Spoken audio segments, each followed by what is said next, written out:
And I think that there's nothing more confusing to voters than ranked choice voting. And Maine is unique. I think there's only one other state that uses ranked choice voting, Alaska.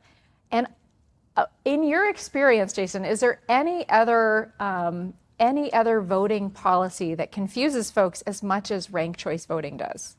I don't think that there is, to be entirely honest with you. This idea that you're going to take a system that we all understand is one person, Mm, one vote, and you're going to that's junk simple. that. It's very simple. It's very Yeah. straightforward. We all learn it, right? Going Yes. back to our very earliest civics education. One person, one vote is the root of the American democratic experiment.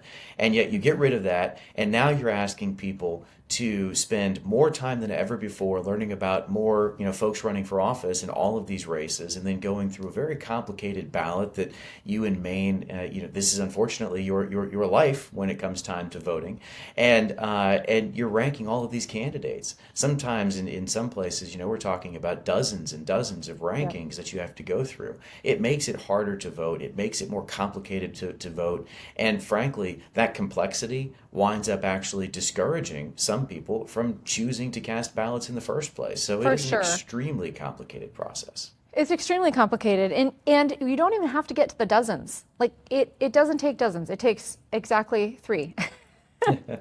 Three candidates on the ballot using ranked choice voting to really confuse people.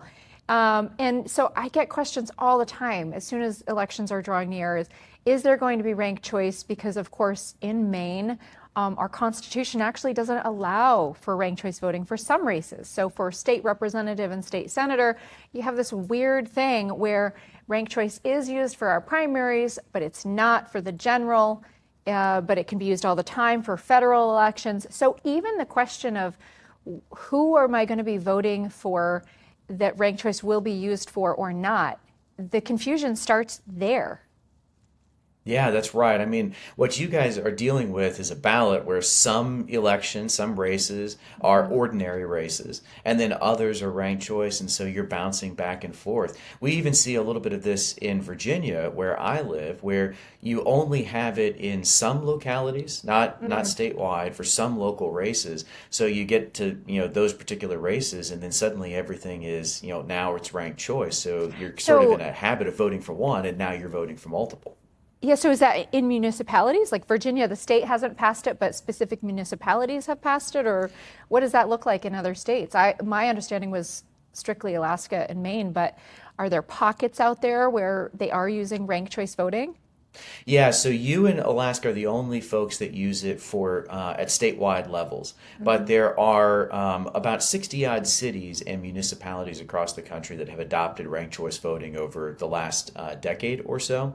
And in Virginia, they passed a law to allow in certain municipal elections jurisdictions to opt to use ranked choice voting, and there's only a couple. Arlington County's one, Charlottesville, Virginia is another. There just isn't a groundswell of enthusiasm for this, but there are some cities and some local governments, some county governments that have adopted this. Sometimes it's been with an explicit act from the state legislature authorizing it. Other times they're just stepping in and saying we're going to run elections using ranked choice voting. But you're right, only Maine and Alaska use it in any kind of federal or statewide race. And that's frankly a pretty astounding mark, I think, against Mm. ranked choice voting. I'm sure we'll talk about this throughout the interview, but there was this massive concerted push to try to bring ranked choice voting to six other states in 2024 with ballot Mhm. measures, and $100 million was spent on these campaigns to try to bring them in,